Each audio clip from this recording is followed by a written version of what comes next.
Babylon is so important. This Davidic kingdom doesn't really last that long. It lasted like 80, 100 years, okay?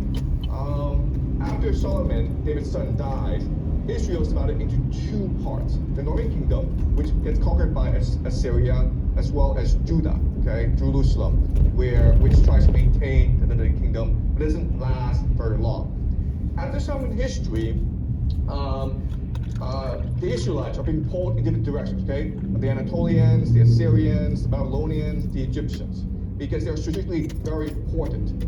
And so what's really hard for these empires is, how do we maintain control over Jerusalem? Okay, and they try different techniques. They try burning down their city centers, okay? So the Northern Kingdom was destroyed. You might have heard of the 10 lost tribes of Israel. They tried taking hostages, okay? But because this region is so volatile, nothing really works. And so the Jerusalem, the Israelites keep on rebelling.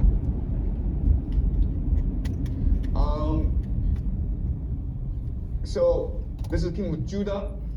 And what happens is, for the longest time, the Babylonians are trying to deal with the Israelites. Okay, so they take hostages. Okay, they take hostages, like thousands of them, and move them to Babylon, where they become scribes, where they become farmers, where they become merchants. Okay, but again, the region is so strategically important that Jerusalem, the Israelites, they switch loyalties all the time. Eventually, the Babylonians are so pissed off that they decide to burn down their temple. Okay? And so, at this point in history, the Israelites are now gone. Okay, does that make sense? The Israelites are gone now. 587 to 6, we don't know when, but Babylon's destroyed Jerusalem because they cannot, they tried many techniques to try to control Jerusalem. They can't do it. The Israelites are too rebellious, but it's too strategically important, so they destroy. So they decide, you know what, screw this. We'll just destroy the city. Okay. So when this happens, okay, this is really important to understand. The Israelites are gone. Okay. The people are still around. The identity of the Israelites are now gone. So we're finally in my new shop. I have the building up, as you can see, and I still have a lot of work to do. It's just the shell. Now the hard work gets started. We got to do insulation, wiring, framing, all kinds of stuff. A lot to do, but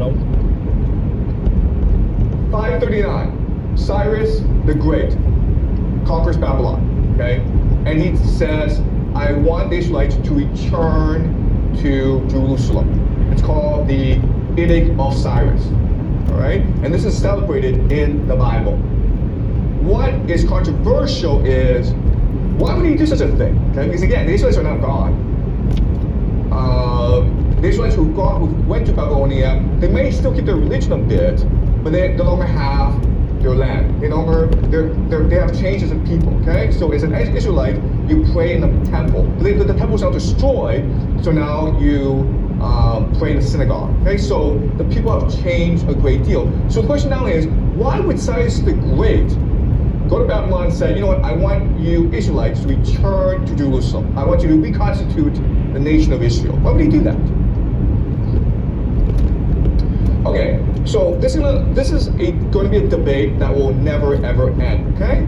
So the Bible tells us that Cyrus the Great did this because God told him to do this. Really simple. God says, I love my people, the Israelites, send them home. Okay? And Cyrus the Great says, yes, of course, you're the great God, I'll do so, okay? Guys, that's how it happened, okay? Alright, so there are different explanations. Maybe the idea is that Cyrus wants to show all the Persian Empire, I'm religiously tolerant.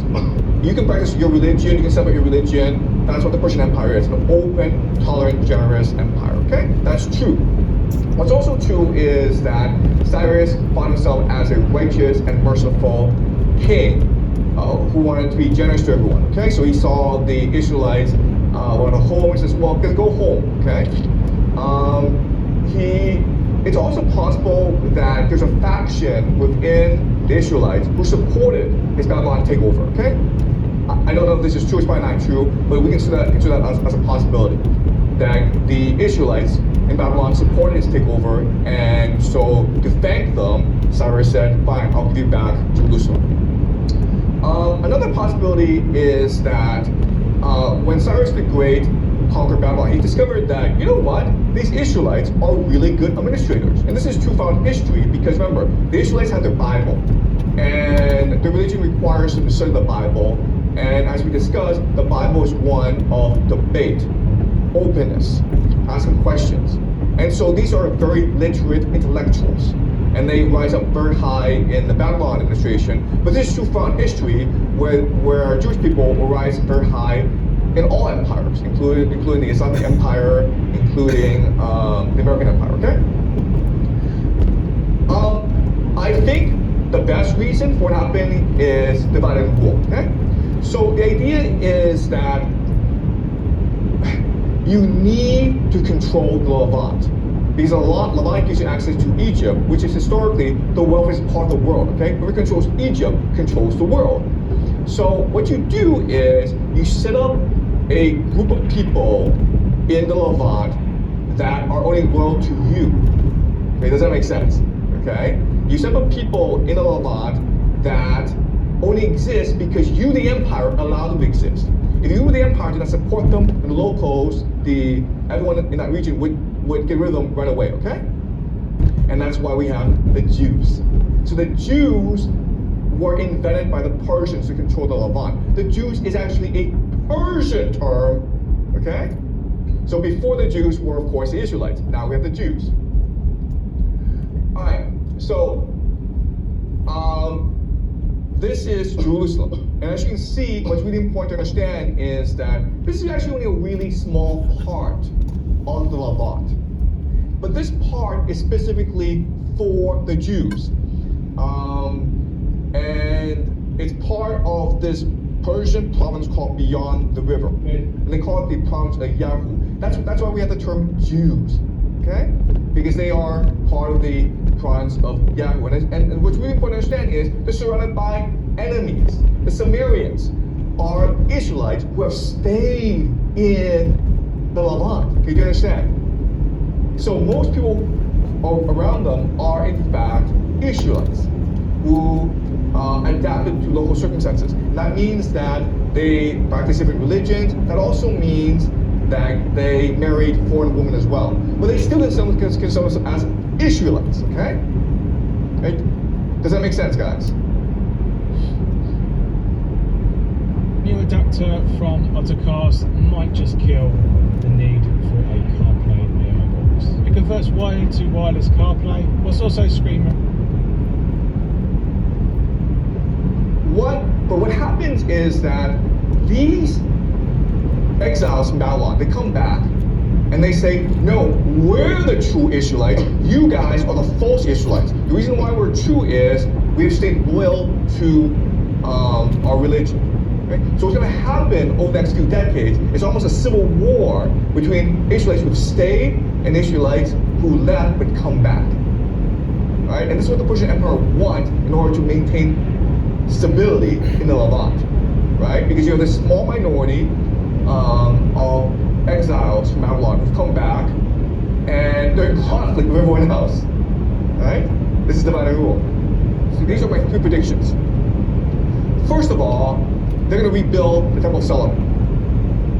Okay? They're going to build the third temple by destroying the Aztec mosques. They're going to do that sooner or later. Okay? That's the first thing they're going to do. And you know why? Because when we read the Bible, you can see how happy they were. Okay? Because they felt completed. They felt as though God is with us, God has forgiven us, God loves us. Okay? So building the third temple is crucial to the identity of Israel today. Okay, so they're going to do this. This is going to cause a lot of problems because, again, the Aztec Mosque is the third holiest site in the Islamic world. And it's going to create a lot of conflict between Israel and the Islamic world. Okay? Do they care? Not really. Okay, number two.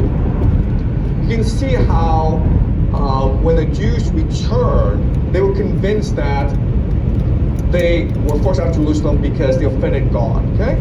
So, in other words, if Jews want to maintain control over Israel, they need to obey the laws of God, which means that they become a theocracy.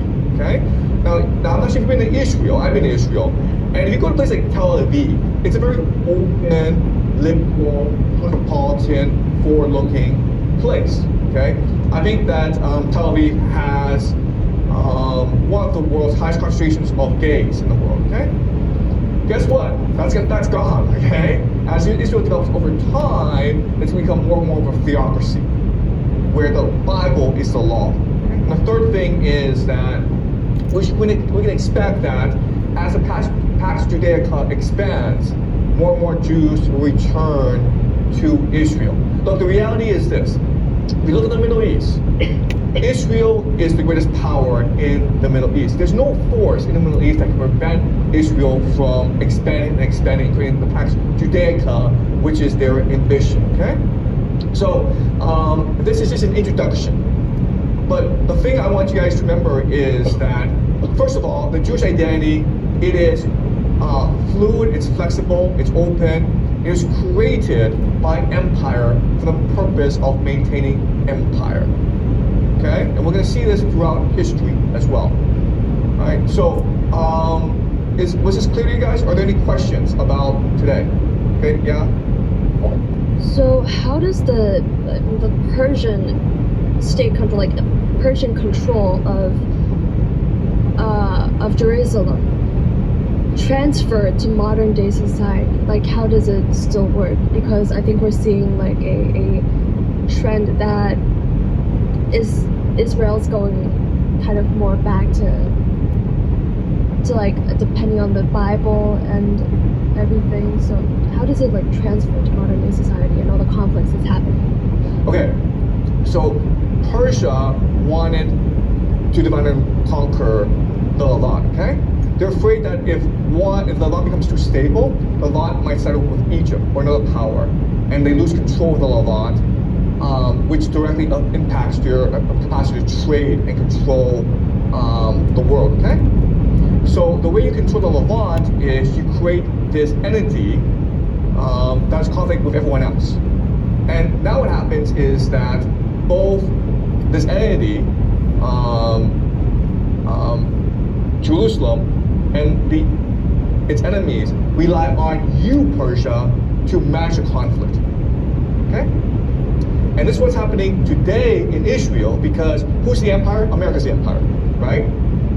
Israel has all these conflicts with nations in the Middle East, right? They have conflicts with Turkey, they have conflicts with Egypt, they have conflicts with the Gulf nations, they have conflicts with basically everyone, okay? So who does everyone need to manage this conflict? America, right? Saudi Arabia, Israel, Turkey, Egypt, they all require the United States to come in and say, hey guys, let's just get along. We're just one big family, okay? This is all intentional in order for America to maintain dominance over the Middle East. Who's very unhappy about this? Which nation is very unhappy about this? Israel, okay? Right? Israel's gonna piss about this. So we can expect that over time what's gonna happen is a major conflict between America and Israel. There's gonna be a divorce, basically. And my argument to you is that Israel will win this conflict, and as a result, Israel will become the dominant power in the Middle East. Because the Jews know their own history. The Jews read the Bible every day. They know what the Persians did. They know what the British did. They know what the Americans are doing today. They don't want this. They don't want to become a servant, a slave to empire. They are a servant and slave to their God, but they don't become a servant and slave to the empire. So they need to get rid of the empire and establish their sovereignty. Okay, and that's why there's so much conflict in the Middle East today, because Israel needs to figure out how to get rid of the American empire so that they can be independent and fully achieve their sovereignty. Okay, does that make sense? Yeah, I think one question I have is about, like, I think currently the Jews stop attacking Palestine. Okay, guys, okay. This is really important, okay? Don't say the Jews, okay? There are different groups. There's the Israelites. The Israelites are the time of King David. They're gone, okay? Let's forget about the Israelites. There are the Jews, and the Jews are people who practice Judaism, okay? And there are the Israelis. Israelis are citizens of the nation of Israel. It's the Israelis that are doing this, not the Jews. There's a difference, okay? The Jews are spread out throughout the world, okay? What we call the Jewish diaspora. And there are a lot of Jews in the world who oppose the nation of Israel because, well, what nation is doing, they believe goes against the will of God. Okay, so Israelis, not Jews. Okay. Okay, so the Israelis is, I think, like the news just disappears about how Israelis attacked Palestine. It's just because previously it was like all on the hot searches, but recently you can it's just gone. The news is. Okay. Look, the reality is that if you read the Bible, it's clear what's going to happen. Israel is going to clear the West Bank and Gaza of Palestinians to establish their theocratic state. Okay, they can't have Palestinians and Arabs around. It has to be completely Jewish. And these Palestinians can be moved elsewhere, to Jordan, to Egypt. They don't really care. Okay, but this process will take time. Okay. All right. Any more questions, guys?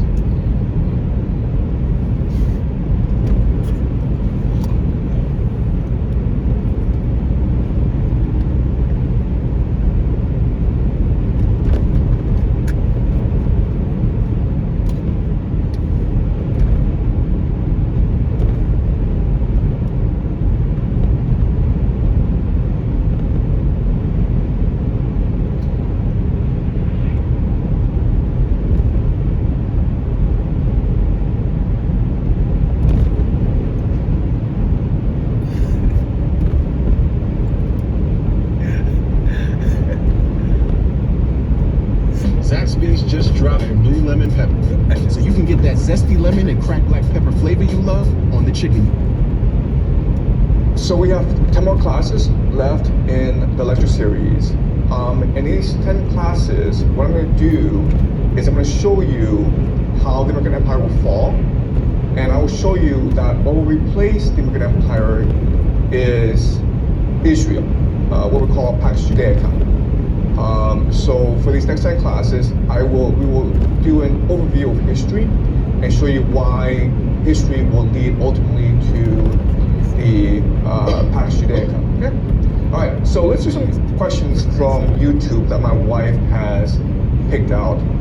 She reads all the comments. She loves reading the comments, and she sends comments to me to reply to. Okay. So the first comment is, how do we restore our right hemisphere, or how do we become more creative? And the answer is that you have to reject materialism. That's the only way. Okay? You have to reject money, you have to reject power, you have to reject materialism in order to embrace your creativity and your right hemisphere. As a society, what will have to happen is a major crisis that threatens our very existence for us to come together, for us to be more altruistic and more creative.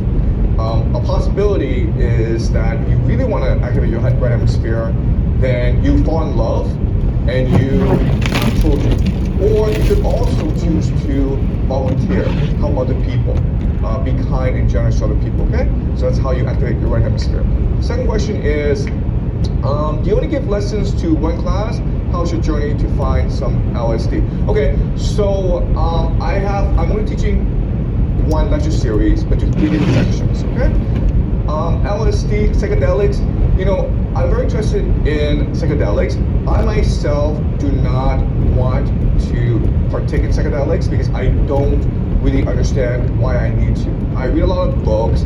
I practice a very altruistic lifestyle, and therefore I don't feel as though I need psychedelics to break out of this materialistic world, okay? I'm already connected to the divine.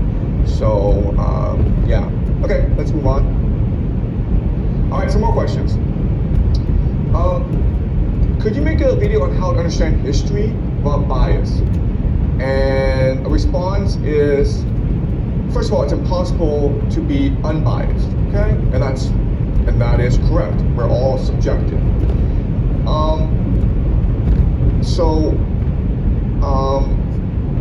He suggests that you have to look at documents and try to be really critical when you analyze documents. And that's correct as well, okay? The problem is that often we don't have documentation, or we have documentation from only one source. So it's very hard to do. So what I'm trying to do with this class is trying to propose a new theory of how to understand history. And if you adopt this model, I guarantee you that your understanding of history will improve, and also your understanding of how the world works will improve as well. So there are three components to this new history model, which I call predictive history, okay? The first is to understand historical patterns. And so when you try to look at history and the event there, you ask yourself, does this fit into a larger pattern or model of history? If it does, it's probably correct. If it doesn't, then there's something wrong here, okay? Second tool is the idea of game theory. And the idea of game theory is to understand that all historical actors are motivated by their interests or worldview. And so are you looking at all different historical actors, and are you trying to figure out what their best strategy is, okay? The third facet is the idea of religious eschatological. What this means is that all cultures, all individuals have a certain religious outlook, a religious worldview. You can often find this worldview within their sacred texts, for example, the Bible or the Quran, okay? And these texts will give you insight as to how they perceive history, but also how they want history to eventually develop, so you can understand the strategies moving forward, okay? All right, and we will look at these three strategies, and we will adapt them for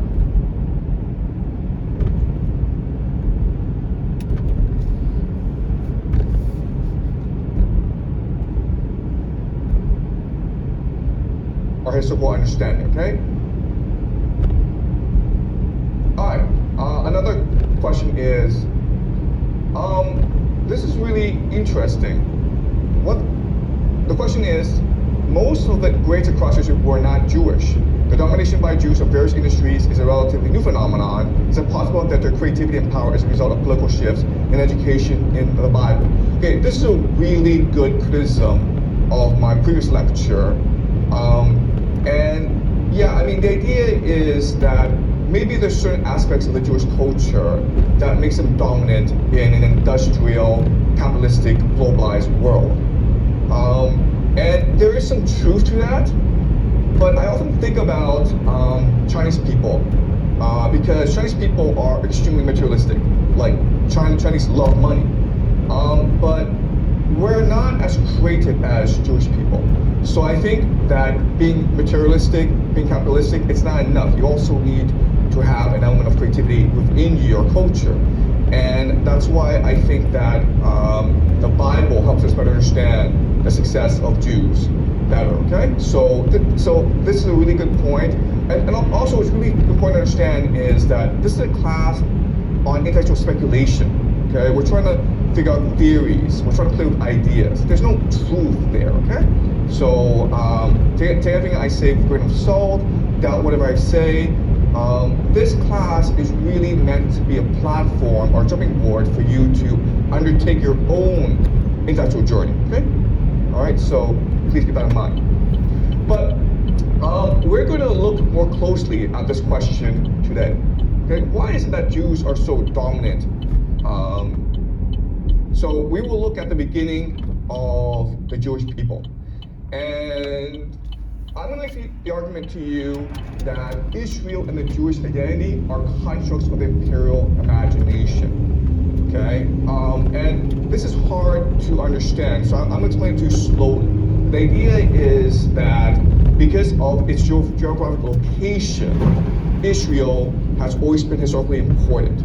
And as a result, different empires have tried to manipulate the identity of Israel to best promote their own agenda or policies. Okay, so I know this is a hard concept to understand, but we'll go for it slowly. And again, we're spending like the rest of the semester on this major thesis of ours.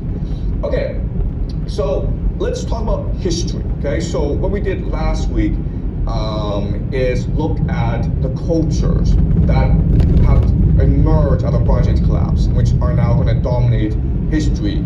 Okay, they are the Greeks, the Persians, and the Israelites.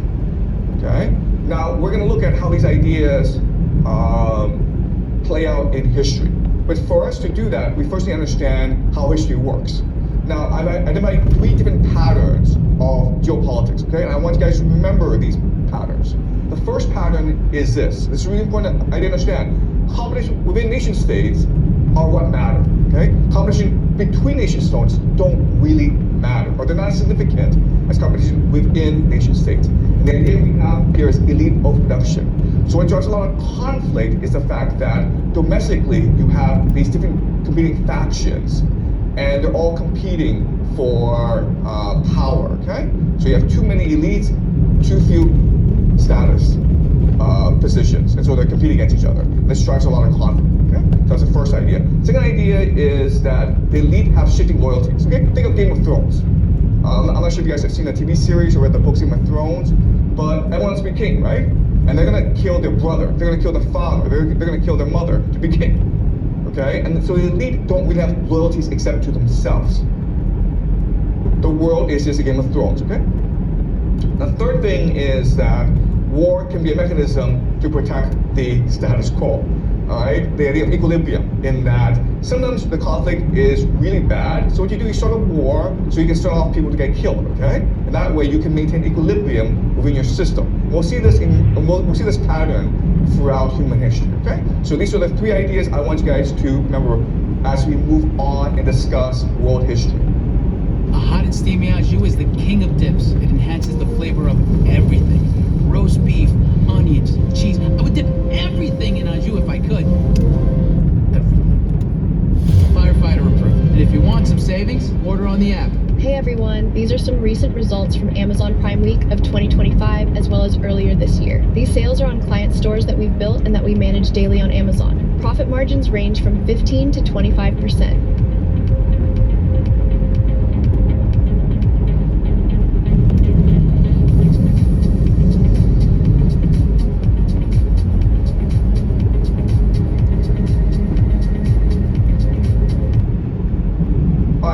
So, I want to give us an example for us to understand. Okay, think of the Warring States period of China before the emergence of the first empire, the Qing Empire. Okay, and as you can see from this map, China is divided into different warring states that are all powerful. And at this time in history, the Qing Empire, the Qing state is the poorest, it's most isolated, and it is the least advanced.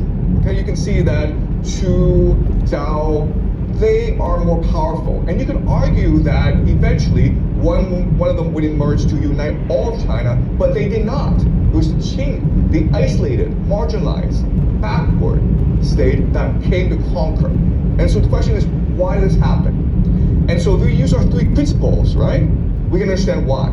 These different states are not competing against each other. It's the elites within these states are competing against each other, okay? Elite overproduction. So the way they manage this is for them to use warfare in order to maintain the status quo, to create equilibrium, okay?